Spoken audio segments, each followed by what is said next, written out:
ঈদের আগে অস্থির হয়ে ওঠা মুরগির বাজার এখনও অনিয়ন্ত্রিত। ব্রয়লার মুরগি বিক্রি হচ্ছে 220 টাকা আর সোনালী মুরগি প্রতি কেজির দাম 400। এদিকে নিত্যপণ্যের বাজারে সবচেয়ে কম দাম পেঁপের, বাকি সব সবজির দাম 50 টাকার উপরে। মনির হোসেন তোপর রিপোর্ট। ঈদ পরবর্তী সময়ে এখনও পুরোদমে জমে ওঠেনি বাজার, খোলেনি সব দোকানপাট। সাপ্তাহিক ছুটির দিনেও কাঁচা বাজারে ক্রেতাদের উপস্থিতি ছিল কম।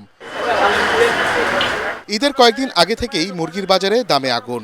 কয়েক লাফে দাম বেড়ে ব্রয়লার মুরগির বিক্রি হয়েছে 250 টাকায়। তবে সপ্তাহের ব্যবধানে 30 টাকা কমে এখন বিক্রি হচ্ছে 220 টাকায়। আর সোনালী মুরগি তো ধরাছোঁয়ার বাহিরে, কারণ বাজারে খুচরা বিক্রেতারা 400 টাকা কেজি বিক্রি করলেও হাতিরপুল বাজারে তা বিক্রি হচ্ছে 450 পর্যন্ত।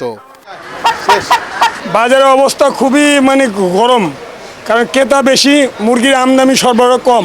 আপনি ব্রয়লার বেশি ঈদের আগে 180 টাকা, এখন 220 টাকা। আমরা ক্রেতা হিসাবে কি করতে পারি? আমাদের তো কিছু করার নাই, সিন্ডিকেটের হাতে সব জিম্মি। সোনালিটার দাম একটু বাড়ছে, কিন্তু ব্রয়লারটার দাম কমছে। সরকারের কাছে অনুরোধ যাতে এই বাজারটা নিয়ন্ত্রণ করে। সবজির বাজারে নেই স্বস্তি। সবচেয়ে কম দাম পেঁপে, তাও বিক্রি হচ্ছে 40 টাকা কেজিতে। অধিকাংশ সবজির দামই 50 থেকে 80 টাকায়। ভেন্ডি 80 টাকা কেজি, পটল 80 টাকা কেজি, দুধের 100 টাকা কেজি, করলা 100 টাকা কেজি, বেগুন 80 টাকা আছে, 70 টাকা আছে, 60 টাকা আছে। যে যার মতো বাড়াচ্ছে, এটা আসলে তদারকি করা উচিত। যারা আছে সরকারে, যারা আছে, যারা ভোক্তা অধিকার আছে, এটাই। মাছের বাজারে কিছুটা দাম বেড়েছে, তবে নিয়ন্ত্রণের মধ্যে রয়েছে বলছেন ক্রেতারা।